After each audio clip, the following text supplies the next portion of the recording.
you clicked on the right video, because today we're looking at all 3 Scream films on VHS. So I've previously reviewed all 3 of these on VHS, and that's what this is a compilation of. You can think of me now currently as a framing device. You know, I'm Fred Savage in The Princess Bride. You remember that time I reviewed Scream 1 on VHS?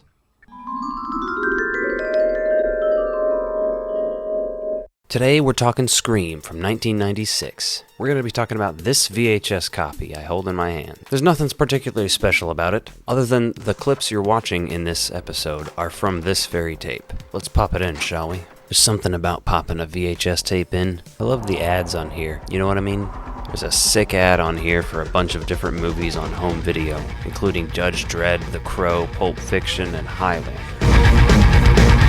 And now, our feature presentation. Obviously, the movie opens up with Drew Barrymore in this iconic scene. I should have made some Jiffy Pop for this, I feel like. We got all the flirty phone talk, and then it leads up to, your favorite scary movie. We're gonna play a little game. I want to play a game. No, not that game. And then we get to the trivia bit. Who's the killer in Halloween? Followed by who's the killer in Friday the 13th? And we all know how that turns out. This is true horror snob shit right here. I would expect this killer to also ask people wearing band shirts to name 5 of their songs. And I love the shots of him just sneaking around the place. They make me giggle. The scene gets spookiest to me when the parents get home, and they're kind of just walking up casually while she's getting murdered in the yard. And seeing her getting dragged across the yard, holding the phone, is a very unsettling shot. Then we get Sydney and Billy in her room, which is a pretty obvious homage to Nightmare on Elm Street, followed by the straight-up reference to The Exorcist, edited for TV. By the way, they're playing an acoustic cover of Fear the Reaper here, which the original version appears in Halloween. Fuck yeah, give me that Marco Beltrami score. So she gets to school, the news is at school, Tatum's there, she tells him about the people being killed. They chill at the fountain, we get the liver in the mailbox joke, and leave her alone. We get that whole bit. She goes home, and of course, movie references galore in here. I'm gonna swing by the video store. I was thinking Tom Cruise and all the right moves. You know, if you pause it just right, you can see his penis in the car. Hello, Sydney, the famous line read there. The whole nose-picking bit. And obviously the big-breasted bimbo line. No, it's just, what's the point? They're all the same. Some stupid killer stalking some big-breasted girl who can't act, who's always running up the stairs when she should be going out the front door. It's insulting. I love how she calls 911 through the computer. It's 1996! Yeah! Underrated line in this movie. Jesus, the camera, hurry! My name isn't Jesus. You can get this costume at every 5 and dime across the state. There's no way to track it. The sheriff is one of those characters that's playing it fully straight and just is not goofy at all, but I love it. Sydney. Gale. Round 1. Fight. Flawless victory. Bam. Bitch went down. We love it. The killer calls again, and really my best takeaway from this scene is that it's hilarious when Dewey picks up the phone and goes, "Hello." Nick Cave and skateboards. Wait a second, is Kenny Silent Bob? I love the scene of the principal cutting up the mask and shoving scissors in fucking students' faces, especially because it's Henry Winkler. This is followed shortly by the death scene of the principal, and we get the classic Wes Craven cameo as Fred the janitor, and the most erotic scene in the movie for me, the video store. Ah, yes. Rent those tapes. Yes, look in the horror section. Oh. Anyway, Dewey's eating ice cream, and he gets to talk to the sheriff. This is one of my favorite scenes, and it's just the clashing of serious cop, who seems like he's out of an old 80s slasher for sure, with new bumbling Dewey eating ice cream, while the other guy's like, I quit smoking, of course, but I'm smoking here because I'm stressed out right now. And Dewey's like, well, cool, there's a murderer on the loose. Evil Dead versus Hellraiser. Comment below which you would vote for on a party. Gail's canceled, too, because she's unknowingly filming teens at a party. This is some weird shit. We don't like it. And it hurts us all to see it, really, it does. It hurts us all to see Tatum's death scene in the garage. Truly a horror icon, Tatum and Rose McGowan. And they're doing a Halloween watch party, essentially. This is where we get introduced to the concept of the rules. Don't you know the rules? What rules? You don't... Jesus Christ, you don't know the rules? You can never have sex. You can never drink or do drugs. And you never say, I'll be right back. By the way, is Cheetos a sponsor of this movie? They're a sponsor of Ghostbusters Frozen Empire. Maybe they'll sponsor me. Cheetos, sponsor me. So Dewey and Gale are flirting again, and he's like, "You're not scared, are you?" That's one of my favorite line readings in this movie, too. You're not scared, are you? By the way, there's a copy of Clerks sitting there. Jay and Silent Bob later appear in Scream 3. Oh shit, Salvo, it's that TV news shit, Connie fucking Chung! Hey Connie, how's Maury? Dude, I think she likes me, man. See how she's looking at me? But I love this scene because when the phone call happens and Randy answers it, the score for Halloween is still going. And it scores this scene in the movie. In Scream is being scored by the movie they're watching. And it's so beautifully done. I love it. It's one of the most masterful things about this movie to me. And obviously the irony of Jamie Kennedy telling Jamie Lee Curtis to look behind you, and then again the guy in the fucking car, Kenny, saying the same thing, then getting butchered. We have the climactic reveal, the explanation, they stab each other, you kind of know how this goes down. The best part about all this for me is Matthew Lillard's performance and his lines. Houston, we have a problem here. Fuck! Fucking hit me with the phone, Dick! Did you really call the police?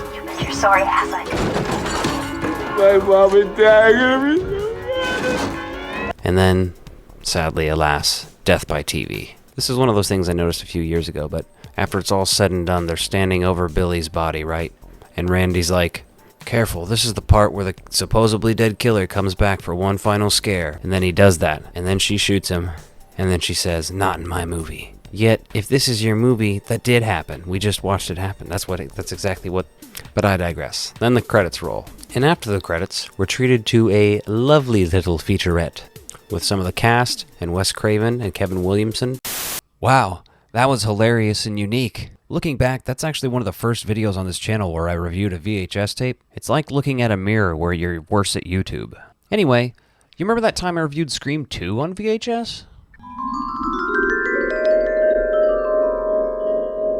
Today, we're talking Scream 2 from 1997 on VHS. And specifically, we're going to be talking about this copy I hold in my hands. If you missed it, I did review the VHS for Scream from 1996 already. Check that out. I'll say it right off the bat. This is not my favorite Scream movie. It's not even my favorite Scream sequel. However, I love the Scream franchise in general, so we're going to give it a go. Let's go ahead and pop this tape in. There's a bunch of different trailers and ads. My favorite of these is the "Coming Soon to Theaters" little bumper. Coming soon to theaters. And then a Halloween H2O trailer that's pretty short. There's an ad for Children of the Corn 5, and of course, an ad for the Scream 2 soundtrack, available on compact disc. That's CD for you kids out there. Nothing hits quite like that. And now, our feature presentation. You know what I mean? My body is ready. It is willing to receive Scream 2 on VHS now. Let's talk about the opening of this movie, right? It's at a preview screening for Stab, a movie based on the events in the first movie. Now, it's stuff like this that gets the movie ranked so high, and all I can think of watching this is, man, I'd really like to see Stab. And it's dumb because it's just me wanting to see a worse version of Scream. And if I want to do that, I can just watch Scary Movie now. Look at those vintage Pepsi cups, man. That's the kind of stuff that keeps me up at night. I'm not as much of a fan of the boyfriend getting killed in the bathroom. That kill seems a little dumb to me. But the in-theater kill, it's almost justified. If everyone else hadn't been going crazy too, you know what I mean? Because she was talking super loud throughout the entire movie. So Ghostface did what we all want to do when people are talking in movies. One of the more infamous scenes from this movie is the talk of sequels in the classroom. It's bullshit generalization. Many sequels have surpassed their original. Oh yeah? Name one. Now, personally, I'm gonna say I prefer Terminator and I prefer Alien. Aliens, far better than the first. Yeah, well, there's no accounting for taste. And I'm not just saying that to be a contrarian.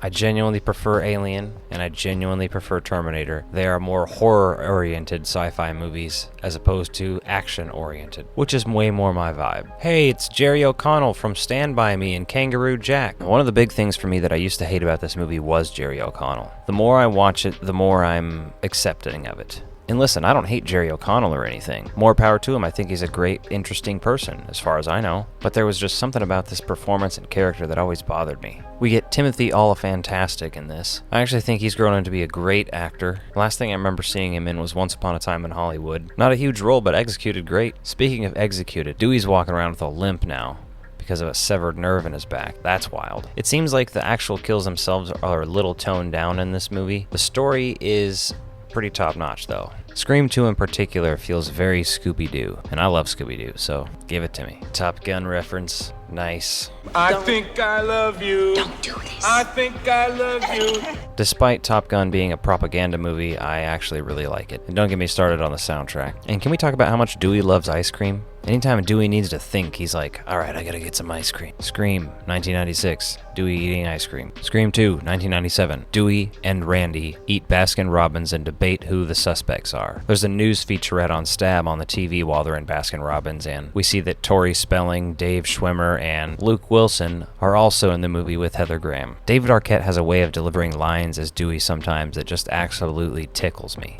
Well, if I'm a suspect, you're a suspect. You have a point. Joel the cameraman, underrated character. He's funny, he's smart, he is us, he is the viewer, who's like, nah dude, I am out of here, I'm not doing this. I'm gonna go get me some coffee, donuts, Prozac, see if I can find some crack. Special KX, not Malcolm. Glad to see he survives too. The park scene's fun. Anytime you get Randy talking about obscure horror movies, it's great. Again, though, the kill itself is kind of lacking. He just gets pulled into the van and we just kind of see the van shaking and rustling around. Randy deserved better. More interesting kill, come on. The scene in the police car, that's pretty tense.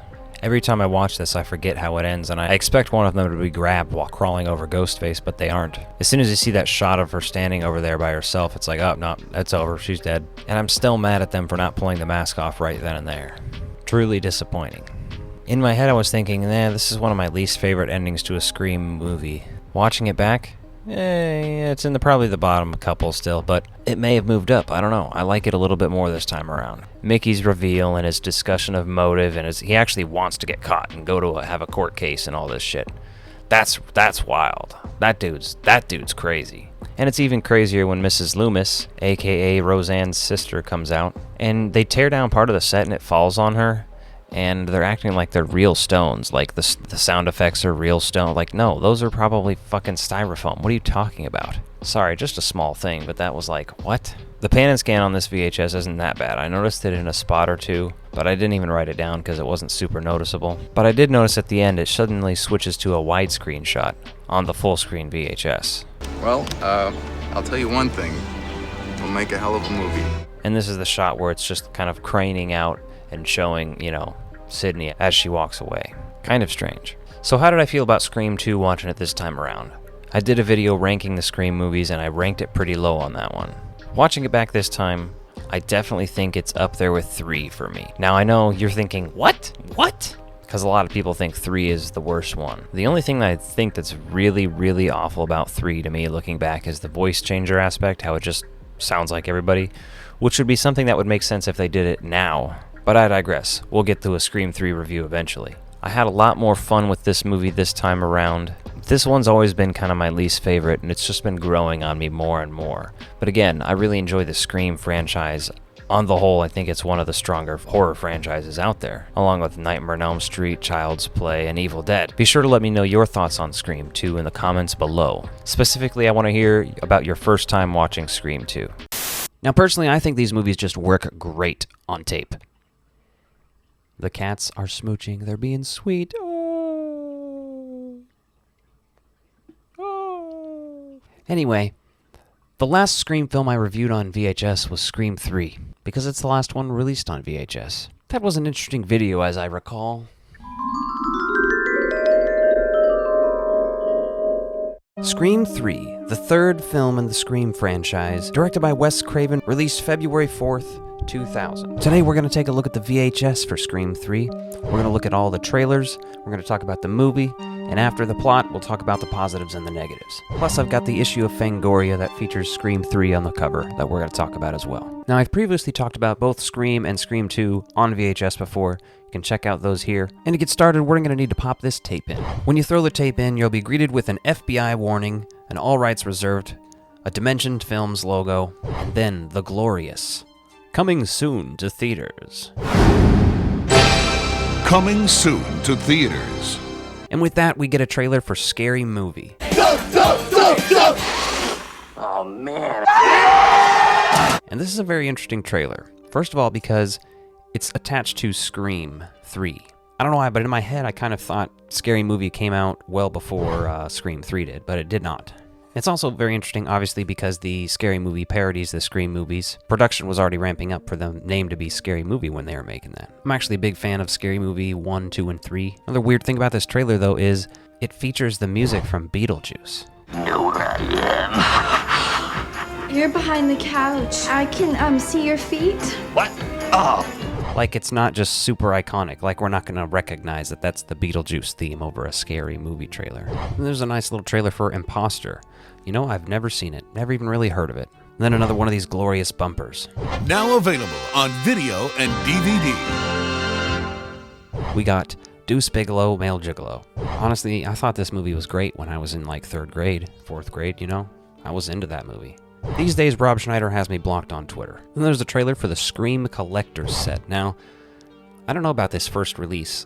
I don't obviously have that, but I'm very interested in acquiring it. They don't show a picture of it, though. Now available on CD and cassette. The Scream 3 soundtrack. Alright, there's like 1 or 2 good songs on this soundtrack. This is really not my style of music for the most part, but that orgy song, that slaps. Little advertisement for video.com, very much a sign of the times. This, you know, the year 2000, 2001. And then there's one more little ad in here that's really a bumper for what comes after the movie on this tape. Following our feature presentation, join us for Creed's What If music video in its entirety.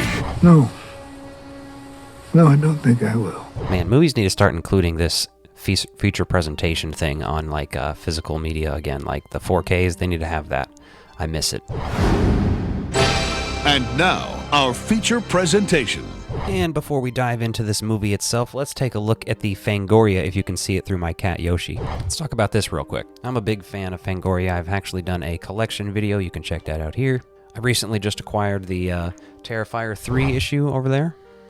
Pretty sick. As he wraps up the last of the successful trilogy, Wes Craven contemplates the place of horror in his future. It's very much known that he was trying to get another style of movie made.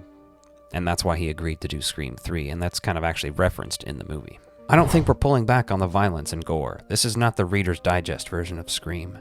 A lot of people were saying they were pulling back on the gore and stuff because of Columbine and everything, and I would definitely say some of the shots are a little shorter. This feels like watching one of the cut-down Friday the 13th movies a little bit, you know? Although, man, I really do love the vintage design of some of these. I really appreciate this magazine, and I'd recommend you go and your local antique malls and stuff like that. That's where you're going to find some of these for cheap.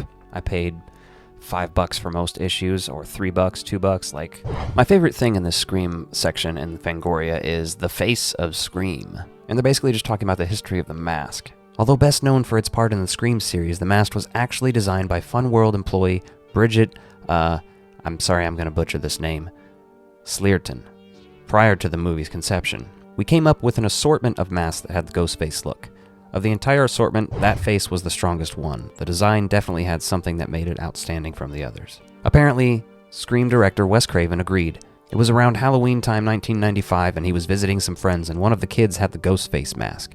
He looked at it and said, "That's it, that's the one." After that, they contacted us and the rest is pretty much history. This is issue 189 of Fangoria if you're interested in getting your own copy. Now let's get back to this movie. So the movie definitely opens up with Cotton Weary, you know. We're catching up with him and his Hollywood lifestyle. Through dialogue, we learn that he has a talk show and stuff like that. He's famous, and not just for the way he was before. This movie, more than any of the other Scream movies, reminds me of New Nightmare quite a bit, and I'm a big fan of New Nightmare. And to no one's surprise, I'm a big fan of Scream 3. I definitely think the voice changer is an interesting concept now, in 2024, because you can capture someone's voice with AI and do something like this. I almost hope the next Scream does something like that again to reference this one, because it would actually be plausible now. Back then, it's completely unrealistic, it's bizarre, it's, I think, the biggest plot point in this movie that didn't work for a lot of people for so many years. These days, though, I think it's kind of, it's on the up and up. Let's talk about Courtney Cox's hair. Man, what happened? It's been talked about before, but I found conflicting reports. I found somewhere where Courtney Cox said it was David Arquette's idea. he was like, yeah, you should do the Betty Page haircut. She did it, and it looked fucking terrible. And there's other reports where she says that was a fake thing that they clipped into her hair, too. And I'm like, really? Damn. They did you dirty. There's lots of movie sets and talks about movies and production of, movies at the time. There's very interesting scenes like Sydney having a dream about her mother and Ghostface. And talk about cameos. We got Jay and Silent Bob in this movie. Thanks for your help, boys. Oh shit, Samba, it's that TV news shit, Connie fucking Chung. Hey Connie, how's Maury? Dude, I think she likes me, man. See how she's looking at me? To me, Jay and Silent Bob being in this is directly connected to them in Jay and Silent Bob Strike Back, because they visit the Miramax production offices and studio in that movie. This must be that time. I definitely appreciate how they brought Randy back, even just for a cameo again on VHS tape, basically. Told you I'd make a movie someday. Huh? That way he can explain the rules again. That's one of the better scenes in the movie for sure. It's interesting, it's fun. Although, the trilogy rules no longer apply either, because this movie is not a trilogy at this point. Those rules being that it's going to be a superhuman killer, anyone can die, and essentially anything goes. That means you too, Sid. Then you have a Carrie Fisher cameo when they're in the basement looking for Maureen Roberts. And they learn that her name for stage was Rena Reynolds. And Carrie Fisher's not playing herself. She's playing Bianca something. I can't remember the name on the wall there. I was up for Princess Leia. I was this close. So who gets it? The one who sleeps with George Lucas. This movie has a lot more obvious comedy than the previous two movies, I think. I think those are big main talking points for Scream 3, but let's go ahead and talk about the positives and the negatives of this movie. So the cast and characters, Scream 3, Sydney, right? She's not in a lot of this movie. They only had her, I think, for 20 days of shooting. Not that they shot for much longer than that anyway, but up until Scream 6, this was the movie with the least amount of Sydney in it. And she's prepared. She's kicking ass. I like that she is, a therapy person on the phone and helping women in crisis, that kind of thing. That's awesome. David Arquette and, according to the credits, Courtney Cox Arquette, because at the time they were married. Both excellent performances. We love seeing them kind of bounce back and forth throughout the series. We love everything about them except her goddamn hair in this movie. Anybody got a fucking hat around here? Jesus. Somebody's got mask. You can put a fucking mask on her. Jesus. We love you, Courtney Cox. I think the comedy in this movie is definitely a positive, I would say. Some people might not, but the nostalgia I feel watching this movie, I think this is the first Scream movie I watched all the way through as a child. And it actually was on VHS. Not this exact copy, but it was, I'm pretty sure, this version. I don't even know whose it was in the house, but it was just floating around, and I watched it when I was maybe 10 or 11. I had seen glimpses of Scream because my older siblings watched it, but they never let me stick around and watch the whole thing. I think the setting is fun. Being on a film set, it's very meta. It's progressing the meta.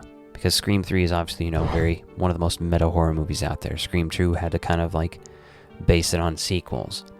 This one does the trilogy thing, but really more just continues with the sequel thing. And I think it does a great job of that. And the cameos from Carrie Fisher and Jay and Silent Bob, that's an absolute win for me. Come to think that Carrie Fisher was in Jay and Silent Bob Strike Back as well. Oh, the irony that this movie features a producer that makes women sleep with him to get roles. I wonder who produced this movie. Oh, executive producers Bob Weinstein, Harvey Weinstein. Because Dimension Films is a subsidiary of Miramax. Now let's go ahead and talk about the negatives of Scream 3. I'm gonna say the voice changer. I'm putting that in the negatives, but it's mostly because we've had this movie for 24 years, and it just now makes sense. Who is this movie director? You have access to movie props, sure, but not this. It just kind of seemed borderline sci-fi, and I'm not the only one to describe it that way. It's definitely one of the goofiest things in the Scream franchise, although I still like this movie. The wacky shit and the wacky shtick. There is plenty of wacky shit going on in this movie. Now, to some, I definitely could see them saying, Jay and Silent Bob being in here is some of that wacky shit. I enjoy that wacky shit. Another negative? It's kind of really long.